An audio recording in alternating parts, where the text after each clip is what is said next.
नमस्कार मित्रांनो, स्वागत आहे तुमचं अमोलटेक गाईडमध्ये।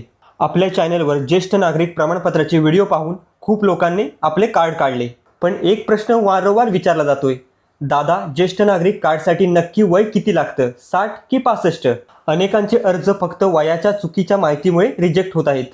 तर आजच्या या व्हिडिओमध्ये आपण 2026च्या नवीन नियमानुसार वयाची नक्की अट काय आहे, एसटी सवलतीसाठी किती वय लागतं आणि कोणते पुरावे लागतात याची संपूर्ण माहिती घेणार आहोत। तर व्हिडिओ शेवटपर्यंत नक्की पहा, कारण एक छोटी चूक तुमचं कार्ड पेंडिंगमध्ये टाकू शकते। मित्रांनो, सर्वात आधी एक गोष्ट क्लिअर करतो, महाराष्ट्र शासनाच्या आपले सरकार पोर्टलवरून जेव्हा तुम्ही ज्येष्ठ नागरिक प्रमाणपत्र काढता तेव्हा त्यासाठी किमान वय 60 वर्ष पूर्ण असणे आवश्यक आहे। जर तुमचे वय 60 वर्ष पूर्ण असेल तर तुम्ही सरकारी ओळखपत्रासाठी पात्र आहात। आता 65 वर्षांचा गोंधळ कुठे होतो? पूर्वी काही केंद्र सरकारच्या योजनांसाठी किंवा रेल्वे सवलतींसाठी 65 वर्षांचा विचार केला जायचा, पण सध्या महाराष्ट्र राज्यात ओळखपत्रासाठी 60 हीच वयोमर्यादा आहे। आता सर्वात महत्त्वाचं, जर तुमचं वय 60 वर्ष पूर्ण व्हायला एक दिवस जरी कमी असेल तरी पोर्टलवर तुमचा अर्ज रिजेक्ट होऊ शकतो। त्यामुळे आधार कार्डवरील जन्मतारीख आधी तपासा।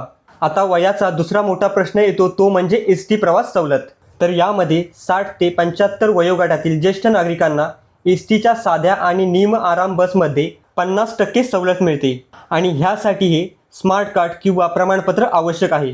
आणि जर तुमचे वय 75 पूर्ण असेल तर तुम्हाला महाराष्ट्र एसटीमध्ये 100% मोफत प्रवास मिळतो। पण लक्षात ठेवा, यासाठी सुद्धा तुमच्याकडे अधिकृत प्रमाणपत्र किंवा कार्ड असणे गरजेचं आहे। त्यानंतर पुढे वयाचा पुरावा म्हणून काय वापरावे, कारण नुसतं वय असून चालत नाही, तर सरकारी सिस्टमला ते मान्य असावं लागतं। त्यासाठी प्रमाणपत्रासाठी अर्ज करताना खालीलपैकी एक पुरावा बेस्ट आहे। त्यामध्ये सर्वप्रथम आधार कार्ड, ज्यावर पूर्ण जन्मतारीख असावी।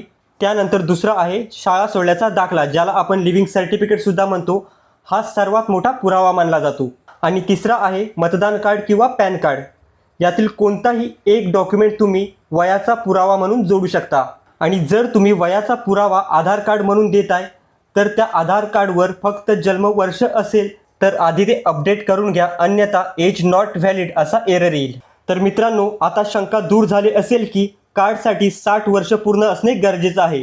जर तुम्हाला अजूनही काही तांत्रिक अडचणी येत असतील तर खाली कमेंटमध्ये नक्की सांगा, मी त्याला उत्तर देण्याचा नक्की प्रयत्न करेन। तर मित्रांनो, माहिती आवडली असेल तर आपल्या चॅनलला सबस्क्राईब करा आणि हा व्हिडिओ आपल्या घरातील किंवा ओळखीच्या ज्येष्ठ नागरिकांना नक्की शेअर करा, जेणेकरून त्यांची धावपळ वाचेल। तर भेटूया पुढच्या एका नवीन माहितीपूर्ण व्हिडिओमध्ये, तोपर्यंत धन्यवाद।